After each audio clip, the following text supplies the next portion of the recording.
Hello everyone, Phreak here. Welcome to another League of Legends patch rundown. This time on patch 8.2.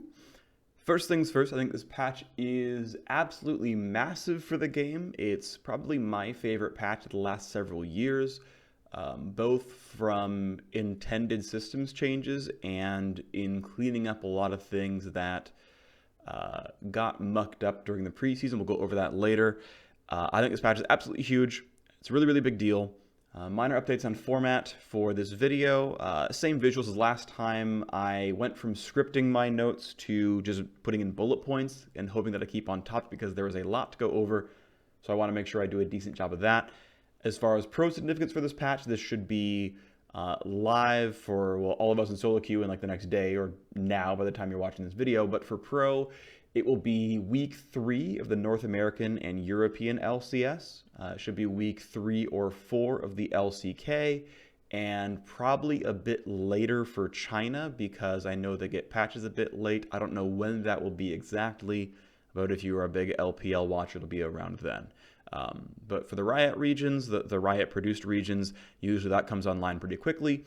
And there's about a 1-ish week lag between the patch going live and the patch going into pro play. One other thing I want to point out for pro play is that there will always be a full patch or 2 patch, depending on how you read this, delay between seeing things in pro and a patch coming out that addresses them. Because, for example, we just had the first week of like North American and European LCS, for example, and by that point, 8.2 was way already locked, right? So, and okay, yes, they got to see LPL, they got to see LCK, there were some ideas spinning around already, but by the time anyone got to really watch pro play at all, 8.2 was already going to be shipping, and no more changes could be created. So the earliest we will see reactions to pro play is going to be 8.3, and that'll be definitely a patch to watch. Hopefully they do a good job of addressing the top end there and the low end there, because I definitely want to see changes continue for pro play. But anyway, enough preamble. Let's actually get into patch 8.2, and it's going to start off with some simple champion changes. Let's go into this one. So first off, Echo actually is a fairly balanced mid laner and a champion that we see occasionally in pro. Now, we haven't seen him yet this season, but it's only 2 weeks in, so can't hate too much. But he's a slightly weak top laner, slightly weak jungler, and basically they're buffing his early game attack speed. 10% attack speed given at level 1. That's kind of nice. Here's the math right there. You can see this is, of course, counting his base stats as well, which actually gives us the factual difference in how much more he's attacking. So obviously 10% faster at level 1, but still a pretty reasonable 6 to 7% at around level 18. So certainly still a meaningful amount of attack speed growth. Obviously no surprises to help his jungle most of all. Will actually help his top lane secondarily, since that's a lot of melee on melee matchups. Technically this will still buff his melee, or sorry, his mid lane a little bit. It might help last hitting under turret. All that fun stuff. Ultimately, if you're going to play Echo in 8.2, he's definitely going to be on the strong side for mid lane. I think you are a benefit to your team if you pick Echo and you know how to play the champion. I think he will remain pro viable as a mid laner. I don't think he'll be a pro viable jungler, and I think he'll probably stay sub 50 win rate as a jungler as well, but much closer to balanced. Maybe they'll keep up with Echo a little bit more later on, but I mean, I think anything, honestly, that's 48% or higher is generally viable. I think that's like an acceptable win rate for a solo queue. So, I mean, really, if you like Echo, Echo's still going to be pretty solid. So that's kind of nice. Next up, nerfs to Evelynn. Evelynn definitely overpowered. It's actually very interesting. So she is worldwide only the number 8 jungler in pro play, but she's number 1 in North America. She is the most picked banned jungler in North America. What's funny is she is unplayed entirely, according to the stats that I looked at, in LCK, LPL, and LMS. So it's only NA and EU that likes Evelynn, no one else. So I thought that was kind of interesting. But she is dumb good in solo queue. I think completely deserving of a nerf, like way too strong outside of, I think, acceptable win rate bans. Totally should have her something go down, but I think this will actually probably make Evelynn disappear from pro play. And the math of this is really hard because there's unempowered damage, empowered damage, an ability power ratio, a different ability power ratio. There's a base damage that's not affected in the item or the ability at all. And yep, we have 4 charts to cover this. And I just realized that the way I've done my overlay, I can't see all of the charts. That's okay. You can go to the Imager album afterwards. I'm not gonna change the overlay just for this. Basically, this is the unempowered damage right here, and you can see actually the numbers still exist slightly in this overlay. What I did is I chose Evelyn as the target. Evelyn's health goes up to 2,000, which is a pretty meaningful number. So I said, okay, you have your rank 1 E. By the way, if you're not ranking E last, you should be ranking E last. W's level up is better than E's level up because E's percent health damage doesn't go anywhere. You can see that's an unempowered E is only doing 10% less damage, so you're basically like spam E in team fights. Let's skip over here, and if you have an unempowered E with 200 ability power, the actual ability power ratio nerf is much more meaningful here, and you can see a bigger cut. We go over to the empowered E, meaning ones that you cast from stealth. Obviously, the nerf is slightly larger than before, and then over off on the side, which you can't really see. Again, it's in the 80% range again right there. The easy thing to look at is basically how big the nerfs actually were. The base damage went nowhere. The percent health ratio, whether empowered or not, went down by either 1/4 or 1/3, and the ability power ratio went down by either 40% or 29%. So, again, a somewhat meaningful nerf to her damage. Like, we can just eyeball this as she does about 15% less damage with the E. That's roughly the math. You just kind of ship that and you're close. I do want to point out one interesting thing about this, though, is that she is less generalist now. She is weaker against tanks since her damage was cut as percent health damage opposed to any of the base damages. So she is roughly as good at assassinating squishies, less good at getting through tanks, which just sort of further sharpens what she's able to do. That said, if she's one-shotting squishies and that doesn't change, she might still be very, very frustrating. Ultimately, I think this will be a meaningful nerf to Evelyn. I think she will stay above 50% win rate in solo queue.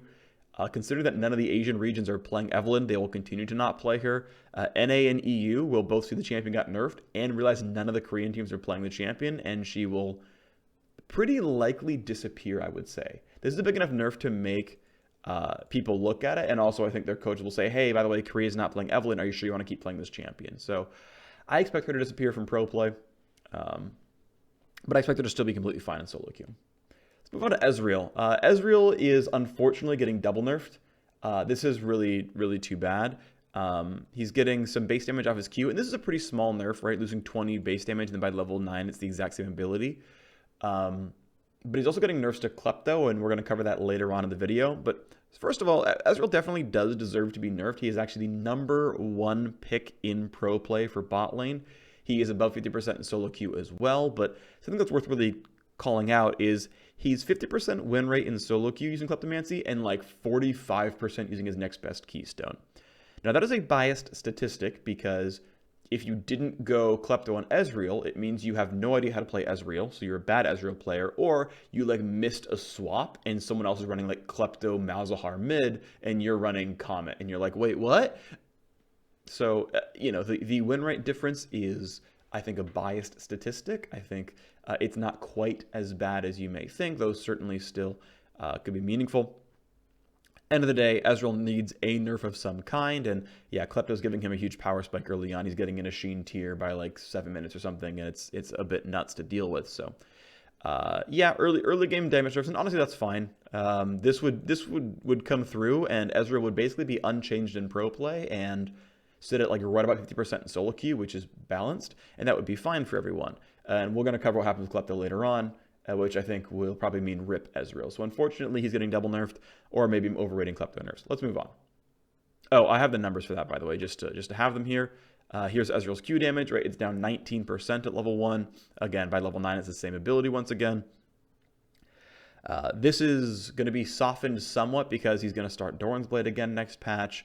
As soon as he's got Sheen, that's adding damage to his Q. As soon as he gets Manamune, it's adding damage to his Q. He's usually going Sorcery. Well, not usually. He's sometimes going Sorcery secondary, which adds some damage. So it's not always a 19% nerf, but hey, whatever. All right, pretty substantial changes to Jinx. Jinx is an interesting champion because she is, in my opinion, totally balanced in solo queue, right about 50% win rate. And this is in a metagame where Vayne is the most popular champion and is overpowered. So if you're sitting at 50% with Vayne existing in her current form, you are a strong champion. So Jinx, I think, is already a strong champion for solo queue. Now, we have noticed, though, that Jinx is not a strong champion for pro play. That we were in the hyper carry Ardent Sensor metagame at Worlds. And we saw lots of Tristana, we saw lots of Kog'Maw, we even saw people try to bring out Varys for this reason. Twitch was a big pick as well. And we saw exactly one game of Jinx. And the idea that, look, this is literally her meta game. Let's protect the hyper carry, win a team fight, and then snowball. And no one wanted to play Jinx. They would rather play something like Varys, who doesn't have that same top end. And the designer was like, all right, let's tweak her to make her more pro-viable. And the way they did that was try to give her a mid-game spike without making her too much more powerful as a champion, because she already could be a lane bully in super early situations. And certainly could snowball out of control in situations as well. So they tried to find ways to do that. So what they did is they nerfed her base attack damage, but via attack damage growth had to equal out of 18. They made Switcheroo actually have a super sick level up where you're actually getting that 25% per rank up instead of 10% per rank up. The compensation, though, isn't no longer passively scales with character level. This was a change from several years ago to try to nerf her early game. They're basically giving her early game back. And then they're also making minigun into rocket form snappier of an auto attack. And I don't know how good this is going to feel. I never playtested this change, but this could actually be a pretty big change to rocket form as well. And then as one final change, you no longer get to stack the Get Excited attack speed bonus. However, it allows you to exceed the attack speed cap if the first benefit was going to be enough. There's a lot of changes there. Let's get into it. Up first, here's the attack damage changes. Technically, it's not exactly 107, but I round my numbers. So technically, it's a slight, 0.2 attack damage difference here at level 18. So it's slightly lower damage, but basically, yep, it meets the same at the end of the game. Here's the minigun attack speed. By the way, this counts her attack speed growth as a champion, as well as what the minigun would give, assuming you're maxing minigun first, because of course you are. And yet for the first, second and third level, you actually do have a little bit less attack speed, but to a tiny, tiny margin. Then as soon as you get to your second point and you max it out, it will remain higher attack speed for the champion for basically perpetuity up until level 17, 18, which at this point, it just doesn't matter anymore. Level 17, 18 are super, super rare, and honestly, you have so much attack speed, it shouldn't matter anyway, especially because you'll be in rocket form half the time regardless. So this is generally a buff to her attack speed. But what does it mean if your attack damage goes down, your attack speed goes up? What really is your DPS? And here is a blank Jinx who maxes Q and just sits there auto-attacking in minigun form. This is her DPS, counting the changes to her base stats and changes to minigun. And it is, again, at about level 4, it's fine. And again, it is a mid-game power spike. Now, the value of these changes, the more attack damage you gain, which means you finished your Infinity Edge, you got a BF sword, the less bad these numbers are. And the more attack speed you gain, the less good these numbers are. When you buy your Berserker's Greaves, when you go into your first Static Shiv or something like that. So those will both kind of flatten this a little bit. But yes, you'll basically have that mid-game spike that was asked of from the designer. So yes, her mid-game will be stronger, which is seemingly the important part of pro play, is that mid-game team fight. So generally speaking, these changes should be buffs to Jinx. The one other thing I'm going to point out, by the way, is the attack speed cap on Get Excited. I wrote down the numbers. Basically, as soon as Jinx reaches 247% bonus attack speed via level ups, runes, items, and minigun, as soon as she reaches 247, Get Excited would have put her at the attack speed cap. Which means if you're at 247, you could never use your second trigger of Get Excited. The stack meant nothing. On the other side, now that you can exceed the cap, if you were ever above 247 bonus attack speed, this is now only ever a buff to Get Excited. Now 247 seems like a really, really, really large number. How do you get to 247? That's so much attack speed. Well, keep in mind, via this chart right here, you're at 147 via minigun plus base stats. So you're already more than halfway there. Also, Berserker Greaves plus Rapid Fire Cannon plus Hurricane is 105%, and we've not yet count anything like a Blade of the Rune King that maybe exists in the build, probably not, but it could have, and we're not counting runes, with the Precision Start and Legend Alacrity. So really, if you are at 3 items and you have runes, and look at that, even at level 9, you're at 137. Right, level 9 plus runes plus a 3-item build, you are hitting the cap in minigun form. You were hitting the cap in minigun form already just off the bat, if you got excited. So this is basically always a buff to minigun get excited. It is, however, always a nerf, or after your second kill, always a nerf to rocket form, because rocket form would not hit attack speed cap. There's a lot of attack speed in minigun that you're never going to reach again. So in rocket form, after her second kill, in a team fight, it's a nerf. In minigun form, it is basically always a buff. That's what that change means. Take that as you will. That's what it means. Great, let's move on. Next up, Kha'Zix is getting changes. I don't know if I really want to call them nerfs straight up, because there are situations where this is better. As far as pro play is concerned, Kha'Zix is the #3 jungle pick worldwide. He's really big in Korea. He's 45% pick rate worldwide in pro play. He's a 50% win rate solo queue champion. So he is, I think, fine for general solo queue. He is probably slightly strong in pro, but I don't think he's overbearing in pro. I don't think it's that big of a deal that Kha'Zix is strong. I don't think Kha'Zix needs to be nerfed, is basically where I sit. I think the nerfs to lethality items that came in the patch or two ago were big enough to put him into a decent spot. I know he's pretty high pick rate and ban rate in solo queue, but he's not doing all that well. Again, he's at 50%, so I think he's okay, but basically they're shifting damage around, nerfing Unseen Threat, buffing Taste Their Fear. This actually buffs his jungle clear, quite obviously, because you have an extra 0.1 AD ratio on your jungle clear, because you can't use Unseen Threat against jungle camps. But it does somewhat nerf his ganks, I would say in most cases, where it's reasonably easy from level 6 onward to trigger your passive at least twice. And if you trigger your passive at least, I mean, heck, if you trigger your passive once, it takes 2 Qs to make up for it. If you trigger your passive twice because you've hit level 6, it takes you 4 Qs to make up for it. It seems almost impossible for Kha'Zix to meet the same damage. Getting 2 Qs per passive seems very unlikely in the general sense, in all but very extreme situations.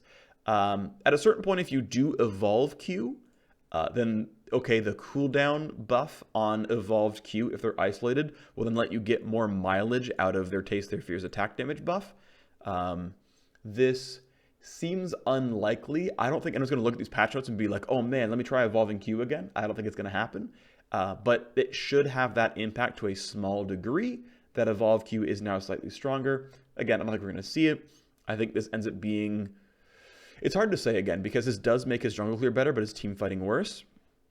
It's a little bit hard for me to say if this is truly a buff or nerf to Kha'Zix, but I really do think it's a nerf overall, and a nerf that he doesn't probably actually need, which is then kind of unlucky to have that happen. But, oh well, it's where we are. Next up, a nerf to Malzahar, who definitely needs it. He is the #3 mid laner in pro play right now, at 62% presence.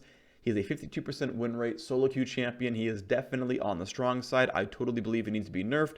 He's not insanely out of line after the most recent R nerfs, but he is still a bit too strong. So 20, 10, and 0 seconds onto his ultimate cooldown. Here's the numbers right there. As we scroll down to Malzahar. Yep, there. Nope. There we go. I rolled past it. Sorry about that. Yeah, and it's pretty meaningful. Level 16 is pretty late into the game. A lot of games are decided by level 16, so don't be too concerned about the fact that, oh, it's not a nerf at 16 because you had to play through level 6 through 15 to get there with a worse ultimate. Definitely is a meaningful nerf to that cooldown. Also want to point out that I'm cheating ahead, but because Frost Queen's claim no longer exists as an item, Malzahar is less likely to get to max CDR quickly, because you can't just go Frostfang and have that, so he is less likely to be on 40 CDR quite as often. Sorry about that. And a simple ability power ratio nerf to Call of the Void is lowering his damage a little bit. I think it's, by the way, the right ability to nerf damage-wise, considering that W feels pretty fair as an ability, and his E is his wave clear tool, and that's kind of important that it actually remains a wave clear tool. That if you nerf E too hard, he can't function as a champion, and you end up over-nerfing the guy. So these are more direct nerfs that don't have a lot of knock-on effects, and I think that's fine. I support these nerfs absolutely, especially ultimate cooldown, definitely too reliable for pro play. These nerfs overall should keep him above 50% in solo queue, and he will probably still be a top 5 mid laner in pro play. These nerfs don't look big enough on paper to make pros stop playing him, I think, but maybe they'll figure things out in scrims and they'll see that there's actually better mid laners out there that just do a better job of it. I don't think so, but hey, maybe it's a chance. Next up, big buffs to Nunu. And Nunu is interesting because certainly he is non-existent in pro play, It's completely gone. Okay, sure. He is, via general data, a 44% win rate jungler in solo queue. But that's mostly because people are idiots and don't pick the right keystone, which is Guardian. Guardian is obviously the right keystone on Nunu. It lines up exactly with what he tries to do as a champion. You blood boil someone and walk into a teamfight as a frontliner. Yes, Guardian's his most picked keystone, but not enough people are running it clearly because, I don't know. So, okay, Nunu is underperforming because people are idiots, unfortunately. He is viable if you're running Guardian. That said, almost every champion is above 50% win rate if you run the best keystone, so it's not always the most accurate measure of the true power of a champion. But there was a big drop-off. It's like when people called Ezreal weak because they weren't running Kleptomancy. That's the kind of situation we're in. I don't think Nunu is actually in that bad of a spot. I think people aren't playing him right. But whatever, we're going to move on. Let's look at the chart. All right, this is how much damage you would do with a max stack Q. To actually read the tooltip, by the way, the actual buffs, well-fed normally gives you, I think it's % bonus HP. Now it's also going to give you attack damage on hit. Keep in mind, this can stack 5 times, I'm almost certain, consume well-fed, which means if you have it max stacked and you max Q first, you have something up to a 60% auto attack damage increase. This is a champion who gains attack speed in the jungle because of Hunter's Machete once he completes items, or even just starts Hunter's Machete. I forget if he does or not. Pretty sure he does. So he has attack speed in the jungle from Hunter's Machete. He has attack speed from Blood Boil because he's Nunu, and he's going to get well-fed because he's Nunu. So he's going to do 150-something damage on hit every auto attack by mid-game. That's pretty nice. This is a very substantial buff to his ability to duel. I really do think this matters. The next thing up is Blood Boil, which increases ability power on both himself and his target by 40%. The max increase of 40, 60, 80, 100, 120 means 100, 150, 200, 250, 300 AP is the cap on the target for it to multiply properly. I don't really think you should have 300 ability power on Nunu. I also am pretty sure that you're probably going to keep Blood Boil at 1 point in a lot of these cases. Certainly, people have called out that, yes, Azir and Kayle, and maybe even a Kog'Maw, because he's going to go Rageblade, are going to care about this quite a bit. Varus from the Rageblade carry might care a little bit as well. This is obviously a buff to Nunu. I don't think the buff is massive, though. Like, it will help, absolutely. Maybe he buys 1 AP item, but I doubt it. I don't see where Nunu buying ability power makes sense in the jungle. I guess you can try in like top lane or something and try to play AP Nunu and be annoying in that way, but I think that's a suboptimal way to play Nunu, so I don't really see it. What's funny is actually we might see Nunu underperform because they're going to build a Rod of Ages, and that can just be wrong when like Righteous Glory is the better item or something, but we'll see what happens. I mean, ultimately, these are obviously buffs to a well-played Nunu. He'll clear the jungle faster, which is nice. He will duel better, which is nice, and he will buff mages occasionally, which is nice as well. So he's going to get stronger. Again, if you're not an idiot and you run Guardian, you'll be well above 50% win rate in solo queue. Nunu will be completely viable in solo queue if you don't play him like an idiot. And I actually think because Azir is a top 3 mid laner in pro play right now, that Nunu might see play just because of Azir. That we're going to be like, hey, you know what? Nunu's fine. These are really big buffs. Let's play some Nunu. Hey, you know what's really good with this? Azir. And just, we're going to see Azir Nunu comps. I think it's very, very likely. In fact, I think we're going to see Azir creep up to close to 100% ban rate because people are going to be afraid of this combo. That's my guess. I think it's pretty likely. So this is going to raise Azir's ban rate in pro play. Maybe in solo queue as well. We'll see what happens. Next up is Ornn. Oh, Ornn. I have got on record from the previous patch saying that I don't think Ornn is overpowered in solo queue. I still don't think he's overpowered in solo queue. However, he is the #1 top laner worldwide in pro play. 83% presence. He's #1. Definitely too good in the hands of experts. And he's kind of good in the same reason that Malzahar is good. His ultimate is super duper duper reliable and very spammy. The range is insane. If you land the slow, which you pretty much can't miss, you're going to land the knockup or burn a flash. And that cooldown, even though it's a normal tank ultimate cooldown, is still too short for how reliable the ability is. So it's going to line up to roughly Malzahar cooldowns, up with that 140 at rank 1. Of course, in solo queue, much like with a champion like Ryze or Azir, you just can't use those strengths quite as well, and I think this just destroys Ornn from the game. I think Ornn was already weak in solo queue, and people were just too happy to whine about his strengths to see that he's not doing actually that well. I think Ornn is completely gone from solo queue. I mean, people will probably still try to play him, but I don't know, dude. I just feel like it probably just disappears from solo queue. As far as pro play is concerned, this is a meaningful nerf. 10, 20, 30 seconds definitely matters. Here's the chart on... cool, it actually shows up. That's good. So, right, here's a cooldown 8.1, cooldown 8.2, right? 10, 20, 30 seconds, pretty meaningful nerf here. And then here's a chart of every other reasonably common engage tank ultimate in League of Legends. A green sort of fill-in means the champion listed has a better cooldown than Ornn, and a yellow means it's the same cooldown that Ornn has, right? So we're looking at the new cooldown of 140 to 100, and it is basically the worst of all possible tanks. Every single one of the other tanks has a better ultimate cooldown than Ornn. Ornn now has the worst cooldown of any tank ultimate in the game. I didn't include a Mumu because they don't play the same roles. It's the same as Poppy. Just so that we're kind of aware of where he stands now. Very clearly, he is on the weak side of cooldowns, which again, I think is fine for how strong the cooldown or the ability really is. It's super duper duper reliable, incredibly long range, and hits multiple targets. I think it deserves to have a longer cooldown. I think this is fair. That when people were complaining about the cooldown being too short, it was actually in line with other tank ultimates. It was just the best tank ultimate. So I think that's a reasonable nerf. Problem is, Ornn overall as a champion is now too weak to play in solo queue. Because this was kind of carrying his actual strengths. As far as the Unstoppable, I want to point out that, like, I saw a Reddit thread the other day that was like, I can't believe you're going to remove Unstoppable. This was his way of testing his skill level. Unstoppable only matters against knockbacks.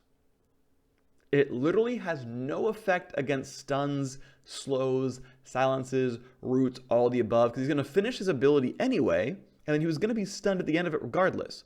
So this only matters if he was like immuning a Malphite ultimate, immuning a Nautilus ultimate, immuning a Riven Q, but even then, like, the Q would have ended by the time his Bellows Breath ended anyway, so it doesn't really matter in the end of it all.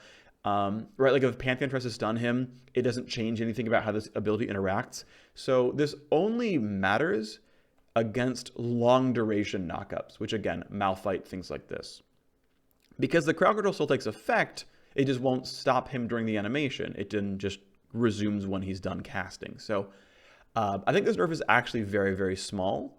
There are going to be, situations where it's going to matter. Like, for example, I don't know if Thresh Flay will make him turn around and Bellows Breath the other direction.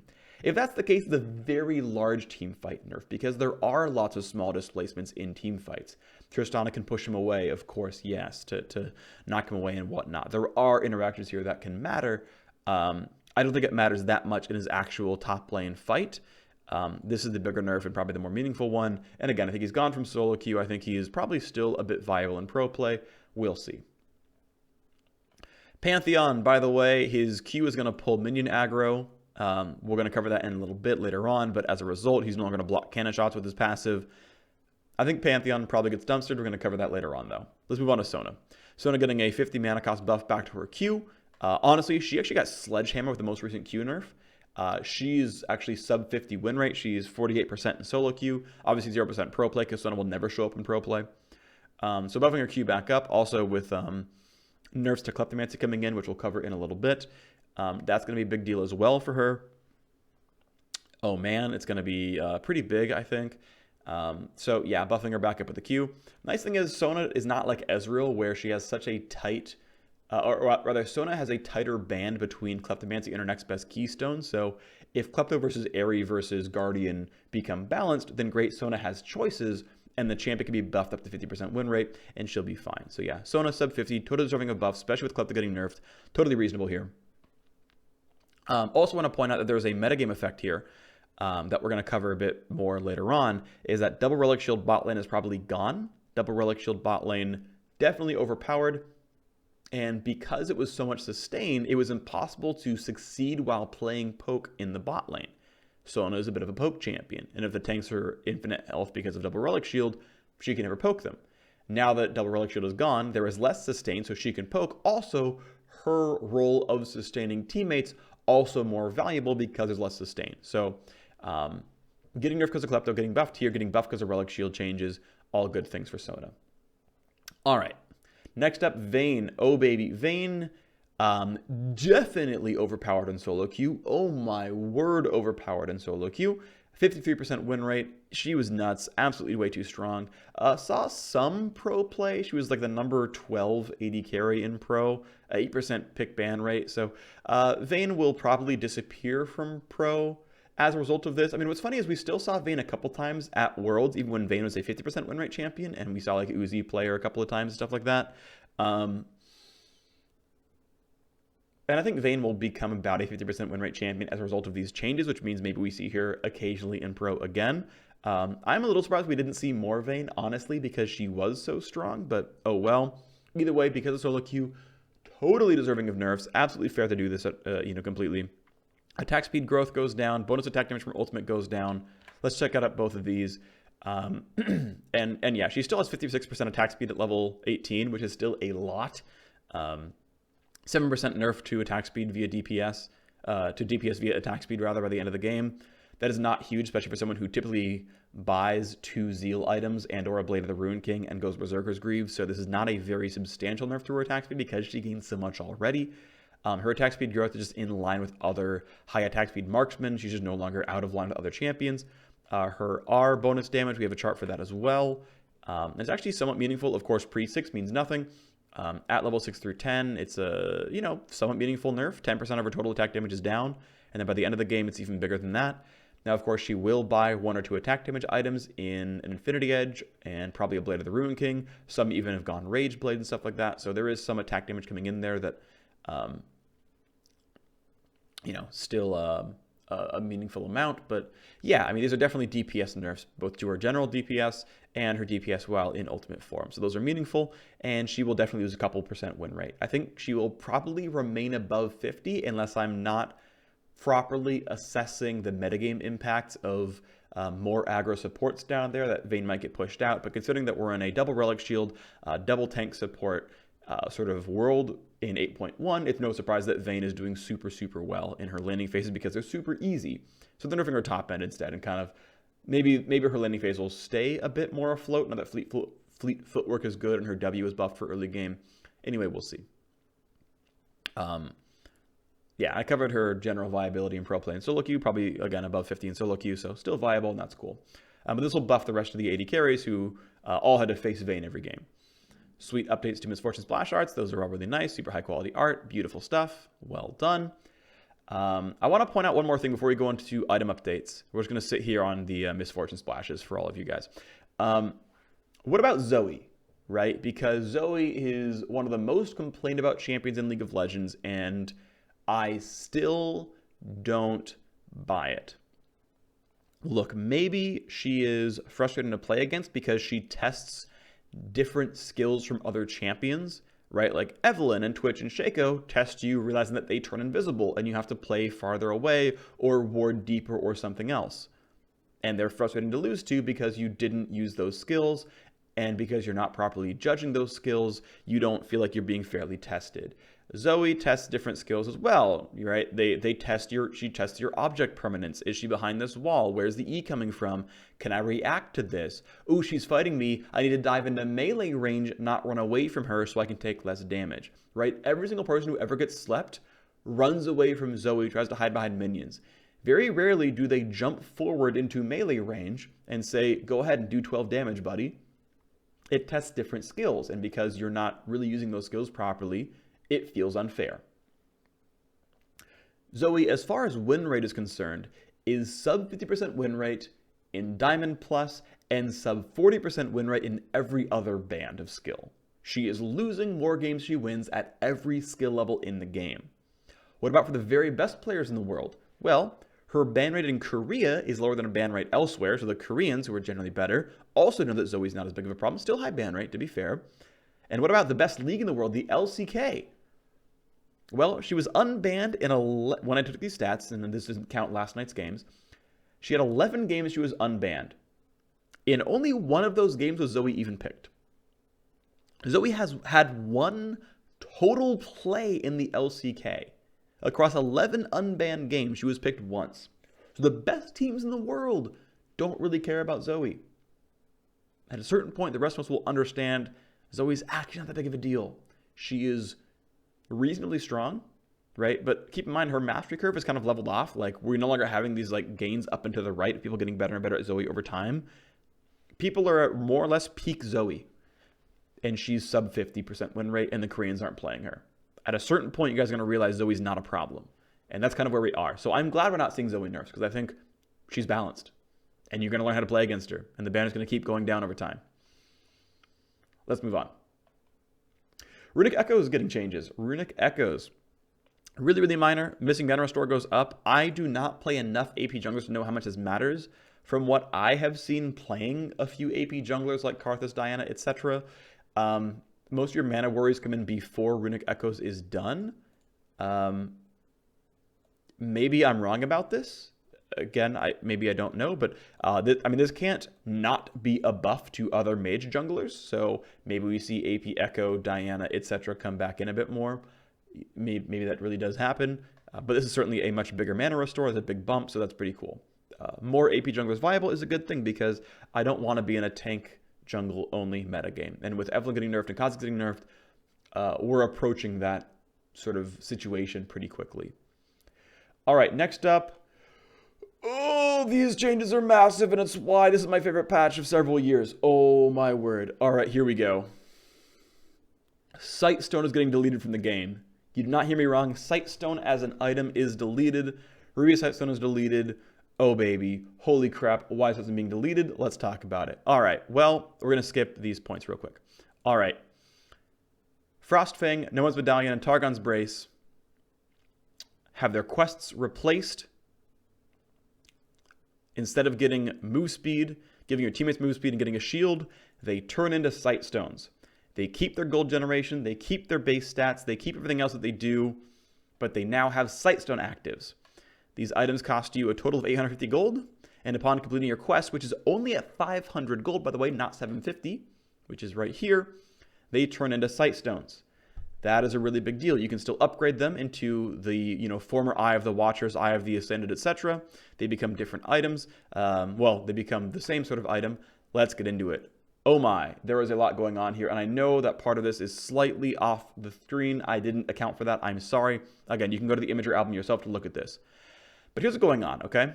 So I'm actually going to get into that in a second, a little bit later. Okay, there's a lot to unpack here. Up first, let's talk about the quest rewards, okay? Because, again, these items are unchanged in stats, and these items are unchanged in stats. Let's unpack. As a support, you no longer spend 800 gold on Sightstone. So if you're Janna, if you're Taric, if you're Nami, if you're Zyra, if you're support LeBlanc for some reason, you've all saved 800 gold. Because you were all going Frostfang or Noah's Medallion or Targon's Brace anyway, you were buying that for gold income. It now gives you the Sightstone active, and you've saved 800 gold not buying a Sightstone. That said, if you cared about health, a Ruby Crystal wasn't the worst item ever, and so 400 gold for the Sightstone to get your extra HP is probably 400 gold you were going to spend on a Ruby Crystal later on. Tank supports maybe don't save quite as much, but if you're playing support Lux, you didn't want to spend 800 gold on some health. Okay, so generally speaking, well, your build's going to come on 800 gold sooner. As far as stat efficiency, that's a full 800 gold stat efficiency for any of the squishy supports. You are flat losing your old quest rewards. The tribute movement speed, which is 50% for 1 second when you triggered tribute, the 8% movement speed toward you from your teammates, plus dual coins every killer assist, which was on Nomad's Medallion, and to be fair, the 255 to 340 point shield on Targon's Brace, which is a really big deal, is gone as well. That, in my opinion, was by far the best quest reward, was the 300 point shield from Targon's Brace, because 300 point shield is worth 800 gold. 300 health is worth 800 gold. So Targon's Brace, right, you saved 800 gold not buying a Sightstone, but you lost 800 gold in stats. Tank supports probably got nerfed really bad by this because their quest was the best. Nomad's Medallion, whatever, not a big deal. probably a straight buff. Frostfang, again, not a big deal, probably a buff. If the quest wasn't worth 800 gold to you, and in neither of these cases should it have been worth 800 gold, but in Targon's Brace it was, this is a buff. So range support's got a buff. All right, let's move on. They also updated the item combines, right? Because before, you took a Frostfang, you took a Sightstone, and you made Eye of the Watchers. Well, now you have the chance of taking your Frostfang, spending a bit less gold. Instead of being Sightstone, it's only Ruby Crystal. So it's a 400 gold cheaper item. And you can make, instead of Eye of the Watchers, Remnant of the Watchers. Same for Remnant of the Ascended, same for Remnant of the Aspect. They're the same exact base stats. So here's where this chart comes into effect. Some of these are slightly off the edge right here on the left, but it's the same column right here. I'm naming stats, so you can kind of come up. So 8.1 is the old version. And what I took here, what I looked for cost, is I said, okay, if you have Frostfang, because you needed that to finish your quest anyway, and you have Sightstone, because you needed that to have Sightstone anyway, it cost you 550 to Voltron them together as Eye of the Watchers. For this 550, you gain 50 health and 15 ability power. Here's the gold values of those things. It was 84% gold efficient. Eye of the Watchers was not gold efficient as an item, but it gave you your 4th ward, which still exists, by the way. It stopped. It prevented tribute from being stopped on last hits, because that happened with Frostfang, but not with Eye of the Watchers, and it freed up an item slot. It's no surprise that every mage support was happy to spend 90 gold on these 3 benefits. You get your 4th ward, you don't stop tribute, and you get an item slot. Absolutely, totally worth it. That was great. Eye of the Oasis cost 250 gold. In fact, it was just gold efficient in the first place because you got 50. You got 50 health, which almost already paid for, and then you got a lot of HP 5, which maybe didn't value that highly. But again, you got your 4th ward and you got an item slot. Completely worth it to buy Eye of the Oasis. Eye of the Equinox, right? You spent 650 on that combined, but you got 175 health, you got 10 CDR, and you got a ton of HP 5. I mean, even if you didn't count the health regen, just the health and CDR of getting a free Kindle Gem upgrade, worth it. Eye of the Equinox, great to combine, right? Super amazing. I'm sure everyone loved it. So all these were probably worth combining, and every support almost always went Eye of the Watchers. And in fact, I saw Reddit comments from before. People were like, but I always bought Ruby Sightstone and went face the mountain. And in most cases, you guys were probably wrong to do that. If you went face Frost Queen's Talisman literally every game, you were not itemizing properly. There were games where it was optimal, don't get me wrong. There were games where that was the right choice. But if you were like, but I bought this every game, you're a bad League of Legends player. And that's just a fact. Like, there was never a world where that was literally always the best item to buy. Most pros actually almost always bought Eye because that was the better itemization choice. So if you were one of those guys who're like, but I missed my face in the map, you're going to do better at League of Legends now. Congratulations.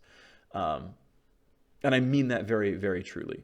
Now, yes, because we're going to go back over, I'm kind of jumping around a bit, but because these items are completely gone, there are less item choices available, which can hurt a little bit. But because you're saving 800 or in some cases 1300 gold, not buying Sightstone or the Eye Stone upgrades, you can build towards Locket sooner or Zeke sooner or Righteous Glory sooner, and you're going to have items online. Okay, one more thing to unpack with this though. I don't know if the patch notes are out of date or not, because it says Sightstone plus Frostbang plus 550 is now Frostbang plus Ruby Crystal plus 550, which is correct for Eye of the Watchers. But Remnant of the Ascended, or Eye of the Oasis, was a 250 gold combine, not a 550 gold combine. And Remnant of the Aspect was a 650 gold combine, not a 550 gold combine. So I don't know if they're making them all 550 now, or if this is a typo and it's the same combined cost as before. My instinct is it's actually same combined cost as before. This is a typo in the patch notes, which means that what's listed in the patch notes is 550 to upgrade, right? So this is Ruby Crystal plus 550 gold is 950 for all these items, and you gain 200 health and 15 AP, and it's not really gold efficient for Remnant of the Watchers anymore. Well, I mean, it wasn't before as well. It cost you 90 gold to get your 4th ward, no tribute stop, and an item slot, but now it's 90 gold for a 4th ward, no tribute slot, and not the item slot anymore, right? So Remnant of the Watchers is a worse investment than before. Mage supports, if you're playing Zyra or Brand, you're much more likely to go Frostfang, Boots, Landry's Torment, right? And so instead of spending this 1350 gold on a Sightstone and Eye of the Watcher to save an item slot, you have 1350 gold to spend on your Land Use Torment, which gets you there super fast. I mean, you can just like one-shot Sork through that kind of money. And you still have your Sight Stone in one slot plus your AP and you're good, right? You just have to deal with the fact that you only have 3 wards and your tribute gets stopped when you last hit minions. All right, remember the Ascended. Again, if we trust the patch notes, this item is garbage. 950 to buy this item to get 200 health, which is not really gold efficient. A bunch of it's in health regeneration. And you're spending 200 gold on your 4th ward. If this is actually 550 combined, you are straight trolling if you're buying Remnant of the Ascended. You are trolling if you buy Remnant of the Ascended and it's a 550 gold combined. Because there is no upside in any meaningful way to do that. Please never buy Remnant if it's really a 550 combined. Now, if it's a 250 combined, plus Ruby Crystal, I know these numbers are kind of off the screen, I'll shrink it so you can see it a little bit more easily, then it is gold efficient. You're spending 82% just for the health, you're getting a little bit of regen, you're getting the 4th ward, and then it's okay. Now, again, you have to want to buy 650 gold worth of health and health regen, which Janna probably doesn't, and Soraka probably doesn't. Well, okay, Soraka might, because health regen's a good stat on her. But maybe just build towards Warmogs. Or, you know, Ardent Censer or something. Even with this, maybe not. It's up to you, but it's not efficient for the health in and of itself. You're not saving the item slot anymore. And then the final one down here, again, is formerly Eye of the Equinox, now Remnant of the Aspect. If you believe the patch notes, it's super duper insanely gold efficient, right? You're getting 325 health, 10 CDR, and that by itself is obviously gold efficient. If you're taking the old combined cost, though, and again, these numbers are slightly off the screen, I'm sorry about that, 325 health, 10 CDR, still gold efficient at 83%, 24%. So tanks have found themselves still a very, very, very efficient source of health. That even though tank supports are losing a very good quest, Remnant of the Aspect is an insanely efficient item. It is ludicrously efficient. So that should help you kind of get through the fact that, you know, life is kind of pain. And also, just to point out, what you get out of upgrading, by the way, is you get the 4th ward and your execute is actually better. You gain bonus range and bonus damage on the attack. So going all the way up to that item is still pretty much worth it. And again, that item comes online much sooner, right? So keep in mind that a tank support gets this item at 850 plus 400 plus 550, right? Remnant of the Aspect is a super duper cheap item. It costs like 1900 gold or something for like 500 health, 10 CDR, a bunch of health regen, and a Sight Stone active and other stuff. Like, this is a super duper gold efficient item. So even though tank supports lost the best quest of the 3, they have arguably the best Remnant of the Aspect item in the game. Or the best remnant in the game. So it's not really that bad. That was a long time spent, but it's really worth unpacking all those things. And we have more to talk about, and then we'll talk about them overall as lines of items. All right, next up, Spell Thief's Poaching is going away. Oh, I'm so happy.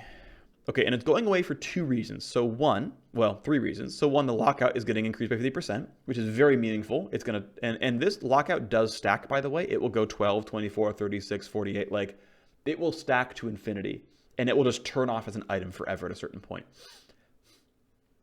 So that's going to hurt laners like Vladimir picking up this item, and Xerath, etc. It's also now applying on non-epic monster kills, so everything but Dragon and Baron. I mean, it really could have been any monster. It's Dragon and Baron. That happens like once every several minutes, but whatever. But yeah, not a jungle item, right? Which means you kill raptors. It turns off. I mean, the raptor camp is what, 6 creatures? That's a minute per raptor camp. You kill Krugs, that's 10 creatures. That's 2 minutes. This is gone from junglers. So that's reason number 1 and 2. Number 3 is the only way to turn off Tribute Disable is you have to go Eye of the Watchers. You have to buy this item, which means you have to say, oh yeah, you know, I'm Xerath. I like having a Frost Fang. Yeah, but do you like buying 200 health for 1300 gold or 950 gold? No? Okay, then maybe you don't want to buy this item anymore. Right? Because Frost Queen's claim is gone. And so the super efficient buy this item, be insane, trigger tribute forever. We got there eventually. That's all gone. So I think those three big changes just destroyed Spell Thief's poaching. This lockout absolutely can hurt Zyra support a little bit. Absolutely. It furthers the lockout on them, and that's kind of painful, and that's too bad. Especially because they're probably going to sit just on Frostfang because they don't really want to go for the Eye of the Watcher's replacement. They probably don't want to. And that's going to be interesting to look at. Is it worth the golden efficiency to get a ward and that? And the answer is probably going to end up being yes. And at the end of the day, it means that supports are only actually saving 400 gold. The Spell Thief support's probably only saving 400 gold from this because they're going to buy their Sightstone replacement. And that means they're less buffed than you might think. But at the end of the day, that's up to balance, and we'll see what happens. The other big thing, and now for two reasons, Relic Shield poaching is probably gone as well. Proc healing reduced by 50% if the item's owner is ranged. Now, I think this is a vaguely worded tooltip because I saw a differently worded version elsewhere, which was the healing on yourself if you're ranged is cut by half, not the healing overall reduced by half if you're ranged. So I'm not sure which it is. That's hard for me to say. But took down some notes. First of all, Relic Shield poaching absolutely needed to be nerfed. It was stupid good, and I'm pleased to say I called it when the 722 notes came out, and it said, oh man, it's going to gain the Bandit passive and a 2% missing health heal. I was like, it's going to be ubiquitous on every 80 carry in the game. And 2018 rolls around, and I was right. So cool, go me. I picked that one properly. Even if we weren't in Ardent Sensor meta, it was in every single game, so I got that right. I want to point out, by the way, that, again, the item gained a 2% missing health heal. And then now the healing is reduced by half. For those two things to equal out, you had to be missing 750 health for 2% to be worth 15. I also want to point out that when you upgrade Relic Shield to Targon's Brace, that 15 heal becomes a 40 heal. The 2% stays the same. That's going to require a lot of missing health. I think it's like 2,000 for that to be equivalent. So in all reasonable cases, if you count the 7.22 buffs and you count these nerfs here, it is definitely worth sustain for Ashe to buy this item. Again, I am not certain if this healing is reduced by 50% to the other person because of vague wording. Again, I saw a version where it did not make it worse, like if Thresh heals Ashe or Rakan heals Ashe. I don't know that answer. I do know that this just flatly will hurt Thresh and Rakan because they are ranged. The item is worse for them. That is unfortunate. If those champions need buffs, they'll get buffs. And they might be Spell Thief users or coin users. Keep in mind that these champions were coin users back at Worlds when they did get played a little bit. They just went coin, got the extra money out of it, and stayed the same. And coin didn't really get nerfed since Worlds, so you can just kind of go coin, go Nomad's Medallion, spend your 850, never buy a Sightstone, and then build real items. That's okay. Like, there's an easy fallback for tank supports. Just go coin. It's really honestly fine. But these nerfs overall... Oh yeah, and there's one more nerf, of course, which is, again, the quest from Targon's Brace is gone. I don't know any 80 carries out there who's like, yeah, I'm a Vayne one trick. Before, they went and they bought Targon's Brace, which cost 850 gold total, and it gave you about 475 health between base stats and the quest reward. 475 health for 850 gold is ludicrously good. Ludicrously good. There's an obvious reason why everyone was buying that item.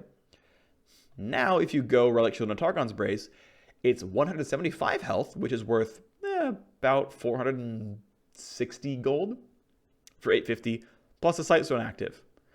I don't know of any Vayne one tricks who want to spend 400 extra gold on a Sightstone active. Can't think of any. So I think Relic Shield poaching is gone. Double Relic Shield has disappeared. Tank supports, I think, still have good itemization. I really do think Remnant of the Aspect is a good item overall. They should feel fine. But yeah, the Relic Shield poaching is gone, which means all that extra sustain that was going to be given to those tank supports is gone. Poke supports can play once again. They can feel a little bit better. That's good. Because basically tank supports were ubiquitous in pro play, by the way, that all we ever saw were tank supports, and that was because they had infinite sustain and didn't have to worry about any kind of positioning against the range supports like the Namis and the Zyras. You might have poked them out. So this should help a lot in helping range supports show back up into the game. Okay. And real quick, the old ones without wards are still in Twisted Treeline for those people out there. All right, a couple of bug fixes and stuff with runes. Hide preset, now we'll hide them in Champ Select, so that one is finally there. I saw a lot of snarky comments online about why can't we hide these rune pages yet? Because it's not a high priority fix. Calm the hell down. There it is, 8.2. It was the second official patch of the year. It's gone. Stop complaining. You can drag and drop your rune pages in inventory and drop down. That's really nice because I tried to do that in Champ Select, never could. And then also, this is really cute, because we have the technology, if you took Aftershock and you don't have Hearts CC in your kit, you just get Grasp of the Undying. So hey, I'm trying to think of a champion like that. Tryndamere will no longer be able to run Aftershock. That's a good thing. Alrighty. Made some big changes to Runes Reforged. This is a really big patch. This is going to be over an hour long in this patch rundown. I know it. Alright, so Aftershock got really, really big changes. First of all, I was going to talk about the fact that I am glad Runes Reforged are still getting pretty regular updates to balance and mechanics and whatnot. I think it's really, really good. Happy to see it. Should keep happening. There are still some runes that could use some changes even after this patch, but I'm really glad to see. And I like the direction of pretty much all of them. Okay, so base damage down, health scaling damage down, but there's an AD and AP ratio included, and the resistances are going up, but the resistance amp is getting removed on Aftershock. Okay, that's a lot of math. What's actually happening? Oh, and actually real quick, one thing I also did, as this will show up properly, I went and looked at Sightstone timings, okay?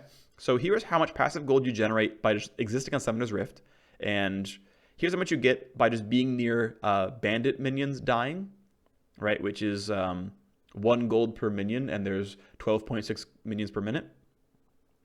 Here's the 2 gold per 10 seconds that just happens passively on the item itself. This is if you literally trigger Spell Thieves perfectly forever at all times. If you trigger Frostfang perfectly forever at all time. This is if you last hit only melee minions as Relic Shield, but you get them with perfect timing. And this is if you last hit melee minions only with Targon's Brace with perfect timing. And here's the timers that would happen, right? So obviously earning 800 gold would go about here, maybe here. If you were just like Spell Thieves into perfect triggering into buy a Sightstone, you could buy as early as 5-6 minutes. If you're perfect Frostfang, quest completes at 6 minutes. If you're perfect Spell Thieves, quest completes at 7 minutes. The reality is probably more closer to like 8 minutes.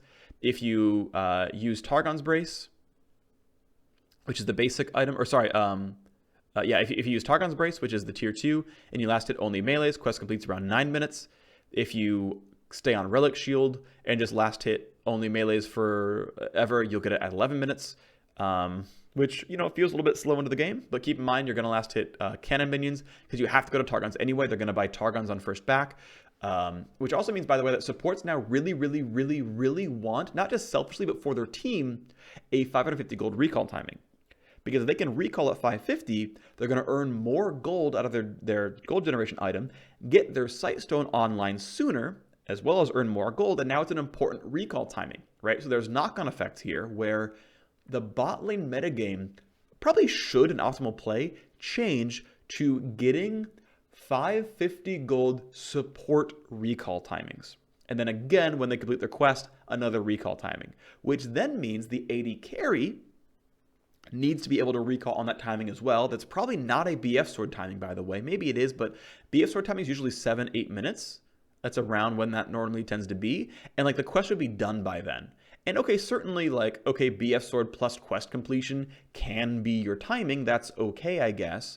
But considering that the quest reward, if you're not in base, you get 1 ward. You have to recall, even with a Frostfang, to get all 3 wards back.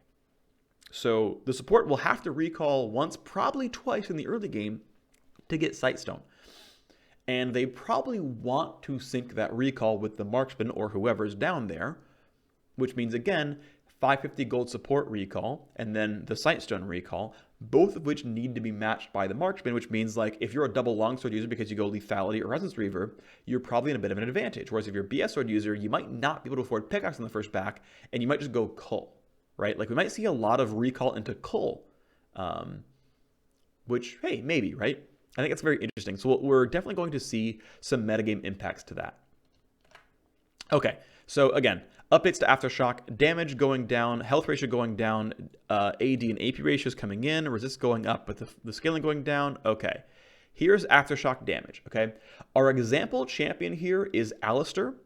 I looked at the numbers for like Jarvan. They're basically the same. So no matter who you pick, these are all going to be very close to identical, okay? So here's how much damage Aftershock did in 8.1, how much damage Aftershock's going to do in 8.2. By the way, this is not, I probably should have because this is obvious. I did not count the Resolve path bonus in this case. I should have, because by taking Aftershock, you literally have to take the Resolve path bonus. So the numbers are actually slightly higher in this case because it won't be 46% when you have another 100-something health. Oh well. But you're seeing that even though the damage is down a fair bit, to the tune of 30 or so, it takes only about 200 and change attack damage to make Aftershock strictly do more damage than before. Now, 200 bonus AD is a lot. I mean, that's Titanic Hydra is like 50-ish. Black Cleaver is about 40. Okay, we're at 100 so far. If you also went Trinity Force, that's probably a bit greedy. That's another 30 or something. Keep in mind, Steric's Gauge does not amplify Aftershock because it's bonus AD, not total AD. In fact, I wish Aftershock were base AD, or sorry, total AD, so that it could work with Steric's. It could be better for Juggernauts, and you can probably find a number where it still works out because it's a 0.15 AD ratio. You're not gonna, like, no one has 200 attack damage at level 1 making this 30 base damage. I would like to see Aftershock become a total AD ratio because then you can, I don't know, it makes Steric's better, and I like when Steric's is good on champions it should be good on, basically. Also has an AP ratio. The AP ratio only takes about 300 AP to keep up. That's not outlandish for a lot of melee champions. So like Singed, for example, is going to buy Riley's Liandry's, and they're going to have path bonuses. So, I mean, a Singed is going to be at like about 200, right? So yes, the damage is still lower than before. Aftershock is strictly worse in the damage situation for Singed, but he gets really close. And wait, there's more. Aftershock's resists got buffed massively. Aftershock's resists got buffed massively. Now keep in mind, it used to have 20+% of total armor and MR there, right? This used to be the bonus. It used to amp your resists by 30%, right? It gave you 20 to each and amped each one by 30%. This, by the way, is the average bonus to one of the stats, right? It's on average 31 armor and 31 MR. On average 44 armor and 44 MR. Okay, that's what those numbers mean, just so you're very clear about this one.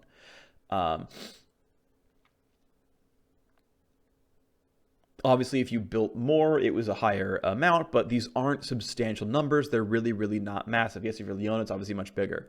In 8.2, these numbers got blown the heck out. They're 70 to 120 flat, which if you're just an Alistair who's only buying health because he went, Eye the Equinox, he went and bought a Warmogs, he went and bought, I don't know, a Frozen Mallet for some reason, he went Trinity Force. We're getting outlandish here, I understand that. He was 23 to 34% more durable as a champion. So yeah, the damage went down by a fair bit. Although if you get some attack damage or ability power, it goes less down. But the durability is up really substantially. Instead of 37 armor and MR, it's 96 armor and MR, which means you are 1.3x as durable as before for those few seconds of Aftershock being on. This is a meaningful durability bump. And just like we showed how much AD and AP it takes to have buffed Aftershock's damage, which is, I think, within reach for some champions who might consider Aftershock, it takes you up to 500 total armor and or MR to nerf this item. And this is 500 inclusive, by the way. This is Frozen Heart is worth 100 and Adaptive Helm is worth 50-ish, and so that's worth 150. But, I mean, how hard is it in any reasonable situation to have ever gotten to 426 total bonus armor and MR? It is almost impossible. So even for pure tanks who are buying Frozen Heart, Thornmail, Adaptive Helm, everything, it is basically impossible for Aftershock to give you less resists. It is possible for Aftershock to give you more damage, though. And so I think this buffs Aftershock for the champions like, weirdly enough, like Riven, Renekton, the laners like Tahm Kench in the top lane. Aftershock becomes a more viable rune for solo laners. And I'm not going to say it's the best rune now, that it's going to be better than Press the Attack or Grasp the Undying or whatever, but it is now within consideration. And that was very much the goal, to make Aftershock within consideration for these types of champions. Cool. Next up, Grasp the Undying, getting some benefits for ranged. I mean, ultimately, Grasp the Undying, right? There is a percentage at which Grasp is viable on some ranged champions. And I think it's okay if Grasp is optimal on a few, like Urgot and Gnar, and they can keep buffing the number until it is worth considering if your matchup's really hard. Like, imagine you're playing, this is going to sound stupid, but Azir into Zed, right? You're playing Azir into Zed, it's a hard matchup, he's going to try to kill you a lot, and you really just want the bonus health. There is a number on Grasp the Undying where it is optimal just to give yourself some more HP and be a bit tankier. I'm not saying these are the numbers, I'm not saying that, but isn't it nice that, you know what, oh my god, this lane actually sucks. I'm playing Vayne into, oh dear god, this lane is terrible, maybe I'll consider Grasp. And I think that's okay. I think that's actually interesting to have another option out there. This nerf, or this buff, is not obviously very, very large. Again, I think this becomes Urgot's best keystone. I think it becomes Urgot's best keystone. I think it becomes viable on Gnar. I don't think there are any other champions who actually want to do this, but it's nice to see it get a little bit closer. I think that's a good thing. I think that. Finally, changes to Guardian. Has cooldown scaling. The shield value is slightly higher. The AP ratio buffed by 25%. The shield health ratio buffed by 20%. Here you go. Here's Guardian. There's the cooldown changes. Obviously 1.5x is long in the early game, but eventually comes better. The shield value, really not a lot better. And ultimately, this feels like an overall nerf to Guardian. On paper, it looks that way. That said, your Guardian will almost always only ever trigger once per team fight. Like, once you get out of the laning phase, like the pure strict laning phase, Guardian is almost always going to be up when you want it, and it's going to be in a team fight. So in the early laning, yeah, it's probably worse, even though the base value of the shield is slightly higher. But in a team fight, it's just up once per fight regardless, no matter what. The base value is higher, and the ratio is higher. So honestly, yeah, it's weaker for lane, but it's just better for team fights. So I'm not even sure that Guardian is actually nerfed in my assessment of this one. Maybe the laning phase cooldown difference, which is substantial, is enough to really make it worse, but I just don't really know. It's hard for me to say. Let's move on to Inspiration. Glacial Augment getting buffs. Plus 5% and plus 10 to 0%. $20 to $40 becomes 30 to 40%. So we're not going to make money on Glacial Augment anymore. That's up to Kleptomancy. Also, the active item still getting buffed quite a bit. As I say here, it is only best on Aurelion Soul. Aurelion Soul should continue to run Glacial Augment and get a Hextech GLP and enjoy their extra slows. That's going to be nice for him. But otherwise, yeah, there's a few champions that actually it might be good on. Blitzcrank, Illaoi, Tahm Kench, Janna, and Echo actually are all pretty good for this one. Unfortunately, though, Janna is going to lose the ability to go for Frost Queen's Claim, which would have made Glacial Augment better. So it's probably not going to remain good on Janna, but GLP Echo, Righteous Glory Tahm Kench, Illaoi just getting the slow to land her other abilities, I guess. Blitzcrank with Righteous Glory or GLP is theoretically viable as well. So there's a few kind of options there. I know they're kind of awkward, but even just like the auto attack slows are nice. And so I want to point out, by the way, real quick, for those who are reading through the tooltips very quickly, Glacial Augment is a ramping slow. This is actually not level 1 to 18. That's actually not how this mechanic works.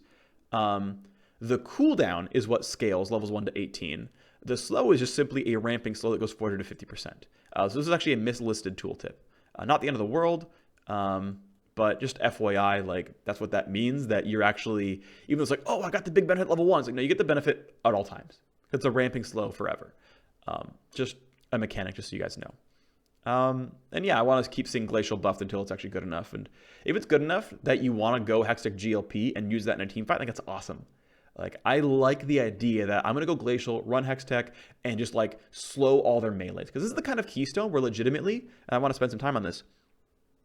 Okay, their team comp is, like, Udyr, Shyvana, their top laner is Singed, they're running, you know, a Taric support, their mid laner is Aurelion Sol. Like, these guys all need to run at me to do their job. All right, well, we're going to pick, like, 2 or 3 champions that just buy Hextech GLP. They're going to play Echo Jungle, get GLP after your jungle item. We're going to play, you know, Blitzcrank. You know, he can maybe make it work, right? You know, whatever. Maybe Gianna does it, which is kind of awkward, but maybe you can do it. And it's like, yep, we're going to just toss out slow fields and just destroy your engage power. And we're going to run Glacial Augment to do it. I think that is super awesome. I think that is super, super awesome. And I really do think that is a potentially viable way to run a team comp. I think it's situational, but I would love to see it happen. And I think buffs like this can help make that the reality. All right, big changes to Kleptomancy. I want to point out, by the way, that basically you win at Kleptomancy if you drop an item, and you lose if you get 5 gold, right? Like, you're basically running a slot machine, and you get an item as a win, you get 5 gold as a loss. And so that's what they mean by drop rate. The drop rate is your chance of winning, aka getting an item out of it, getting an elixir, getting a bag of gold, getting a bag of skill, whatever, elixir of skill. I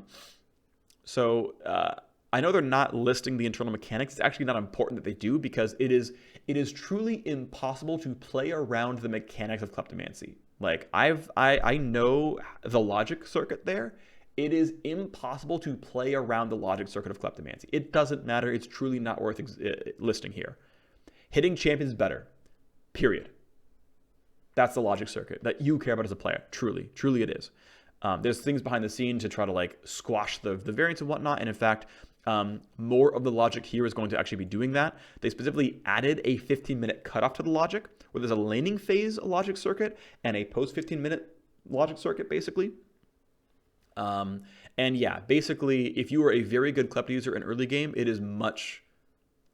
I mean, I don't know about much. It is definitely weaker. I guess they say significantly decreased. I don't necessarily agree with significantly, but this is definitely a nerf to very good Klepto users in the early game.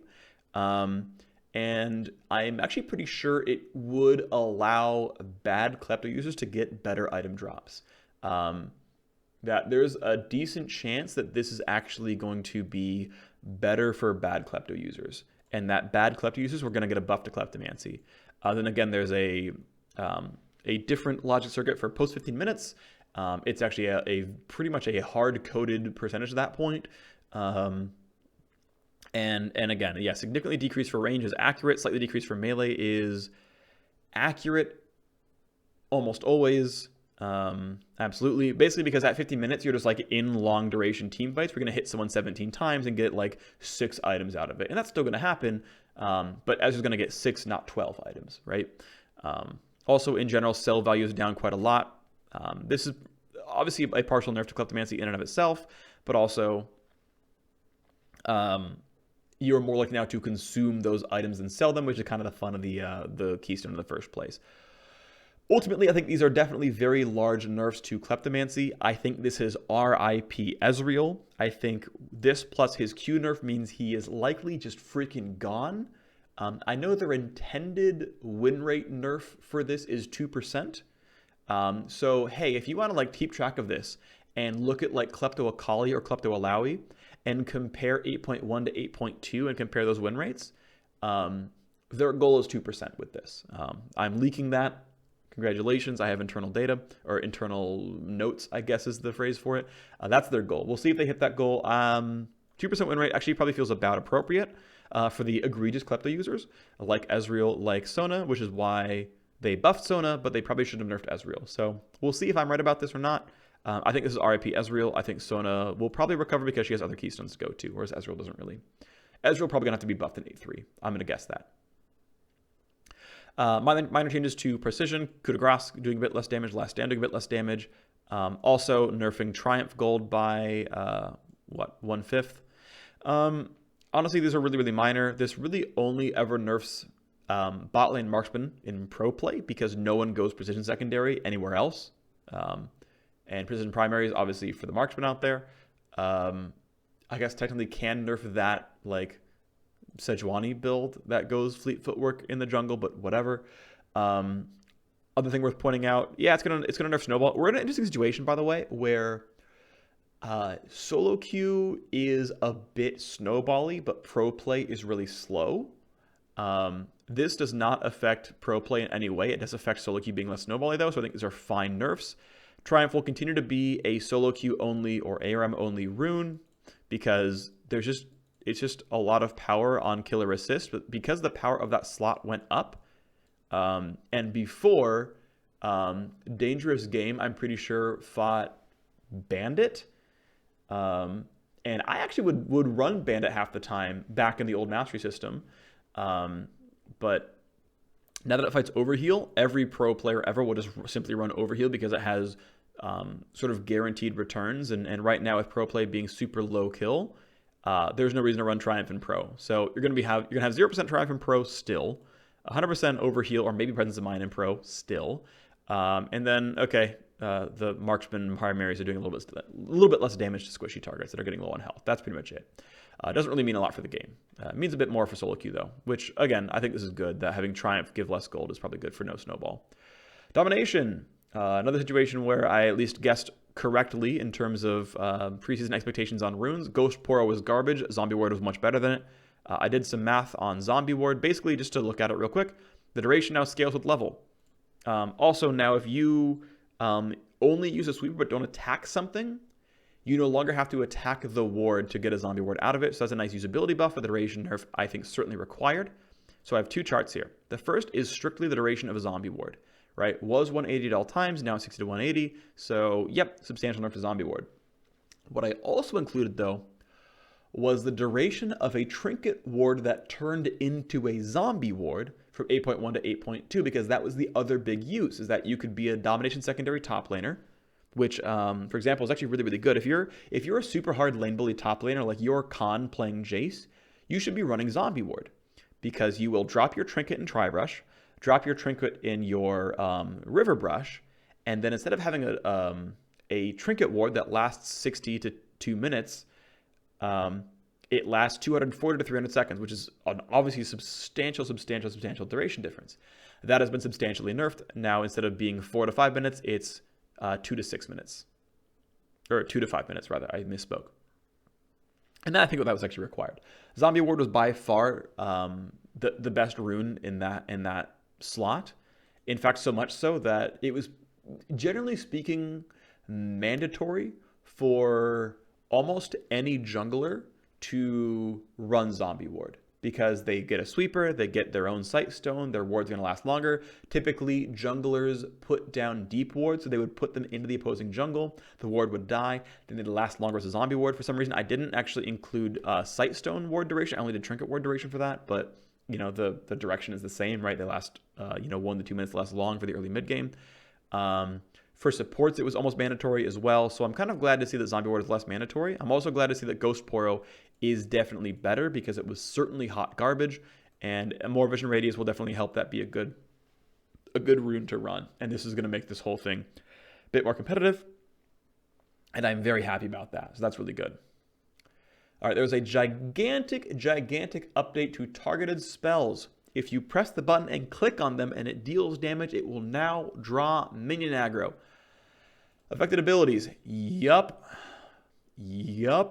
Even affects smiting or igniting someone. Oh my gosh, this is so freaking massive. Not just in the number of champions affected, but this is huge. This is absolutely huge. This is huge. Pantheon, Akali, Cassiopeia, Kassadin, all those guys are going to pull aggro with their targeted abilities. This is the other big reason why I'm so happy about this patch. There's going to be some massive balance fallout. There's going to be some massive changes to balance as a result. 1 or 2 of these changes are going to go into the gutter as a result. But it is so worth it to make these champions balanceable without being complete jerks. We can finally have a real laning phase for Pantheon that is not just Q spam. That is such a big deal. I'm very happy There's going to be some dumpster fire champions. That's okay. We're going to move on from there.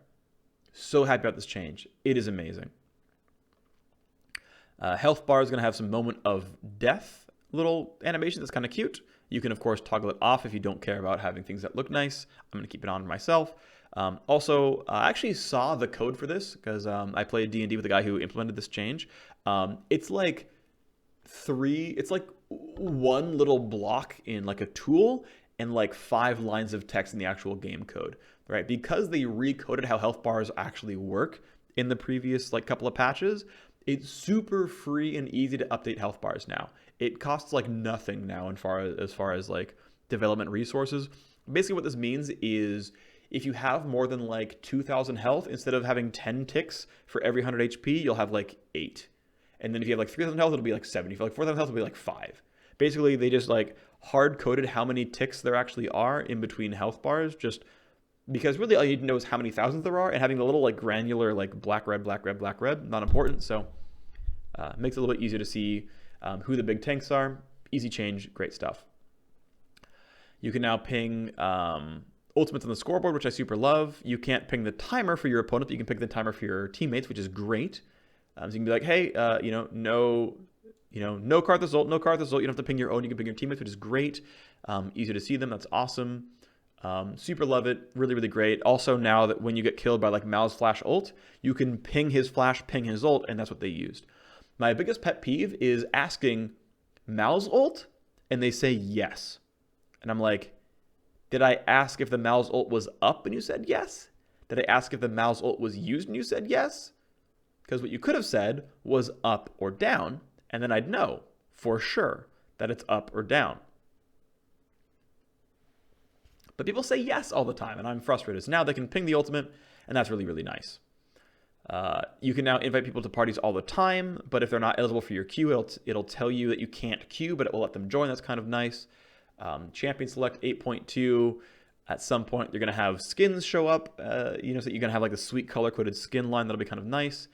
Minions now have items and inventories that show their mechanics. I'm curious to see if there's any that I didn't know about. I'll be looking at them when the game patches and see if there's any that I'd forgotten about. I don't think that's the case, but we'll see what happens. League displays, bug fixes and updates. That's good that they don't bug spot on startup. I see. This is the screensaver app. This is the screensaver app. That's what it was. Okay. So bug splatting, Windows 7 updated too rapidly. Okay. Anyway, this is not about games, so we're going to move on. And there's a bunch of bug fixes as well to champions. I want to actually talk about something that no one's complaining about that I can see, but I want to bring it up anyway. So there's a bunch of bug fixes here, and like 70% of them, okay, half of them, 40% of them are skin bug fixes. And I can totally see someone bring up the argument of, wow, Riot, why aren't you fixing the important bugs? Why are you fixing skin bugs? That doesn't matter, Riot. How dare you? And I am 99% certain that the team that fixes the skin bugs are people that are on the skins team that would be otherwise making new skins, which means that they are delaying the creation of new skins and building in time into their own work schedules to continue to bug fix the skins they've already made. Which is good because it means that they're, keeping their products up. Most typically, right, like Riot is built in a way that like there are teams and they're responsible for their own stuff, both in terms of creation and then maintaining it afterwards. In some cases, there's transitions, such as the champion team hands off balance to the core gameplay team at a certain point. And says, now it's your baby, you can now balance it, but the champion team usually gets dibs for a little while. But I feel like these are the kind of things where the skins team just allots time out of their week to always try to bug fix skins. And I'm glad they do that because it's the things that you guys are paying for, and they want to make sure they keep them up to speed. So that's kind of nice. Upcoming skins and chromos in 8.2, Arctic Ops Gragas. I thought there were some Year of the Dog skins, but apparently they're just not here anymore, so that's interesting. Either way, that's the end of the patch.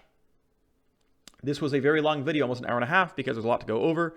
I want to talk about one final TLDR. Someone recommended I do it, so I'm going to go through the TLDR. Let's do that. Echo. Great mid laner, probably viable jungler, probably still not see pro play. Evelynn, still viable in solo queue, probably disappears from pro play. Ezreal probably dumpstered because of the nerfs to him and Kleptomancy. Jinx, probably about as viable as before in solo queue. I don't think she's significantly stronger. Maybe she gains a little bit, mostly because Vayne's getting nerfed though. Don't know if Pro's going to try here. I know Def likes to play Jinx, so maybe he'll bring her out once in a while, but these are not major changes. The goal is to try to get her into pro play without making her actually stronger. We'll see. Kha'Zix, I don't know if it's actually buff or nerf because his buffs is jungle clear, but probably still remains pro viable and remains about 50% in solo queue, not a big deal. Malzahar definitely needed the nerfs. Probably remains above average in solo queue, remains pickable in pro play as well. Nunu substantial buffs, please run Guardian. Should be well above 50% in solo queue with Guardian. Probably is going to get picked in pro play alongside Azir because of the Blood Boil buff. Ornn, I think, is completely deleted from solo queue now. People were playing him when he was weak already. I think people shouldn't have been playing him in solo queue. He really wasn't that good. Probably does lower his stock in pro play, but I think is still viable in pro play. There's going to be another champion, though, where it's like, well, he has a reliable ultimate, so he's going to be in pro play for a while, even if he's not good in solo queue. It's going to be a fun project trying to get Ornn into a spot where he's equally viable in pro and solo queue. Good luck to the designers. Pantheon, now that Q is going to pull minion aggro farther down in the patch, no idea what's going to happen. It's going to be hard to trust. Probably ends up being a nerf, though. Sona, mana cost buffs because Klepto's getting nerfed and she was sub 50. Probably remains sub 50 in solo queue. And doesn't get any play in pro play at all because she's Sona. Vayne probably stays above 50% in solo queue as well. Or very close to 50% in solo queue, but honestly deserving of nerfs, so that's good. Probably still remains a fringe pick in pro play, so that's fine. Runic Echo's getting some mana restore buffs to mage junglers. They'll probably enjoy that. That's kind of nice to see. Good for mage junglers. That's going to help Echo, of course, and other champions. This will not make up for the Evelynn nerfs. Evelynn definitely is going to go down overall. Sightstone getting removed and becoming a basically quest reward for support items is huge. Generally speaking, it's going to remove poaching from solo laners running Spell Thieves, junglers running Spell Thieves, and AD carries running Relic Shield, almost definitely. There is still a chance we see Targon's Brace come out of some junglers, actually, that you might see Sejuani go Targon's Brace and not go Green Smite. I think it's incredibly unlikely, but I think it's theoretically possible that happens. I also think that's going to be very much impossible to properly guess what's going to happen to the metagame. Because Targon's Brace is a better Sightstone in every possible way if you can complete the quest, if you were ever a tank top laner who considered possibly buying a Sightstone, you now buy a Targon's Brace, get your jungler up there every minute and a half, complete your quest, and now have a better Sightstone. There is a chance that we see Sightstones everywhere as a result, that it's so worth getting the vision on everyone that everyone buys Targon's Brace or Nomad's Medallion or Remnant of the Watchers or something, finds a way to complete the quest pretty cheaply, because again, if you were willing to buy Sightstone before, it is now a better Sightstone in 8.2. Costs the same amount of money, gives more stats, gives you gold income. There is a chance that happens. I think it's incredibly slim, but I think there's a chance that happens. I don't know if any pro teams or players or anything are going to try to do this. I will. And next time I get someone who can reliably use the Targon's Brace stats, I will buy one on like my second back and ask my jungler to come up, and we're going to start trading some stacks.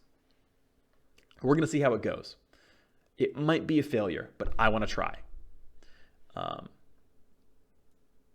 But that's my 1% chance pie in the sky. What if the top lane metagame becomes Targon's Brace jungler ganks every minute and a half? Because that's just freaky.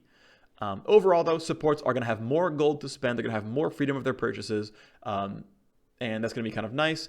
Also, I'm pretty certain Remnant of the Watchers is a garbage item, and no mage should ever buy it. Unless they really care about Tribute not turning off, but I don't think it matters that much. Remember, the aspect is super powerful, though, by the way. So yeah, Spell Thieves poaching is gone. AD carries poaching, Relic Shield is probably gone. I don't think you're going to have Ashe buy Relic Shield into Targon's Brace and be like, yep, got a Sightstone now, buddy, let's go. I doubt that highly. Aftershock, slightly more viable for Juggernauts and Fighters and Bruises and whatnot. I strongly recommend all you Singed and Renekton's and whatever players try this out, because I think there's a chance it ends up being really good for them. The durability increase is definitely really large.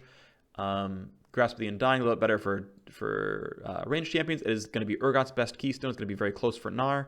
Guardian might actually end up being buffed and just be ubiquitous for all tank supports now. Not really certain. Glacial Augment buff's going to be nice. Basically, any GLP user should really consider this again because these are very substantial buffs, I think. Kleptomancy, very substantial nerfs. The target was 2% win rate drop, or it might be more. This probably Dumpster's Ezreal. These don't really matter very much. Zombie Ward no longer ubiquitous. Ghost Portal probably going to be in a little bit more often. Targeted Spells, really, really huge update. And that's my spiel. I did what I wanted to say about possibly having sight stones everywhere. It's going to be interesting. Thanks for watching. Let me know how I went. It's a long video. I'll see you guys next time.